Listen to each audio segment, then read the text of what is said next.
177 জন বাচ্চা আমরা এই টিকাটা দেব। মানে 9 মাস থেকে 15 বছরের নিচে যে বাচ্চাদের সেগুলো হচ্ছে 3,62,177 জন। এই বাচ্চাদেরকে আমরা এই টিকাটা দেবো। এটা হচ্ছে মানে বাচ্চাদের যে টার্গেট পপুলেশন এটা। এর মধ্যে আমাদের যে নির্দেশনা, যে সেন্ট্রাল নির্দেশনা, যে সব বাচ্চাদেরকে আমাদের মানে অনলাইন রেজিস্ট্রেশনের মাধ্যমে এই টিকাটা আসলে আমরা দেখা গেছে যে অনেক বাচ্চারই এই অনলাইন রেজিস্ট্রেশন করতে গেলে যে 17টি যে অনলাইন যে বাদ রেজিস্ট্রেশন থাকা দরকার, সেটা আসলে অনেক সময় আমরা পাচ্ছি না। তো না পারলে এই বাচ্চাদেরকে আমরা তাহলে কি টিকার বাইরে থাকবে, তাদেরকে আমরা টিকার বাইরে রাখবো না।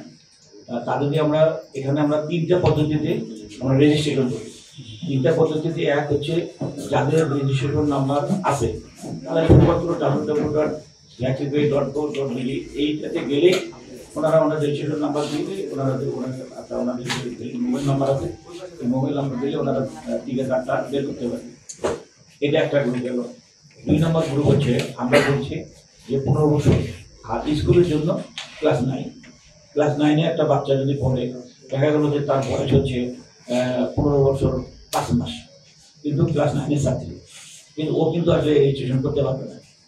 তাহলে ও তো ক্লাস 9-এ পড়ে, ও তো টিকা পাবে। আমাদের তো মানে যে কাটা ইয়াটা আছে শিক্ষা প্রতিষ্ঠানে, এটা হচ্ছে যে ক্লাস 9-এর যে ছেলে বা মেয়ে পড়ে তার সে টিকা পাবে। তাহলে তার ক্ষেত্রে আমরা কিন্তু রেজিস্ট্রেশন করতে পারছি না। তো এর জন্য আমাদের একটা হোয়াইট লিস্টিং করতে হবে। তা তো মানে একটা বৈধ জন্ম নিবন্ধন আছে, সে কোন স্কুলে পড়ে, কোন ক্লাসে পড়ে, সব কিছুই আছে। এর জন্য আমরা একটা রেজিস্টার মেনটেন করবো বা একটা ফর্ম মেনটেন করবো। সেই ফর্মে আমরা তার এই রেজিস্ট্রেশন নাম্বার, স্কুলের নাম, ক্লাস এগুলো দিয়ে আমরা তাকে টিকা দেবো। আর একটা গ্রুপ আছে যাদের বার্থ রেজিস্ট্রেশনে নেই, মানে সে বার্থ রেজিস্ট্রেশনের জন্ম নিবন্ধনই করে, তাহলে তাদের উপর তো আমরা সারা তাদেরকে নিয়ে তো তাদেরকেও আমরা এই টিকাটা আমরা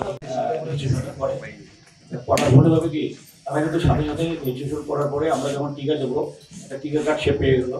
আর টিকা যখন সে রেজিস্ট্রেশন করবে তখন সে একটা টিকা কার্ড পাবে।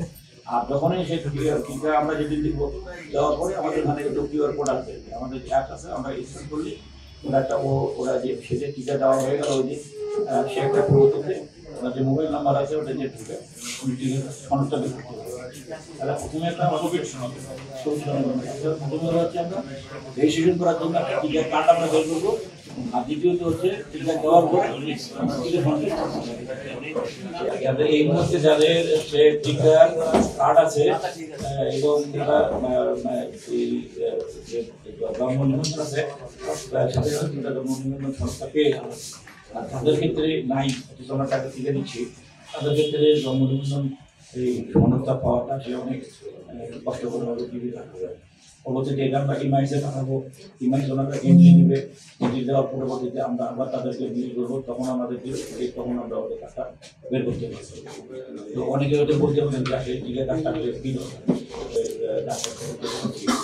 বাংলাদেশ সরকার এটা কিন্তু WHO প্রি কোয়ালিফাইড একটা ভ্যাকসিন, যেটা দীর্ঘদিন থেকে যাদের টাকা আছে তারা কিন্তু এটা নিয়ে তারা কিন্তু এটা দেয়।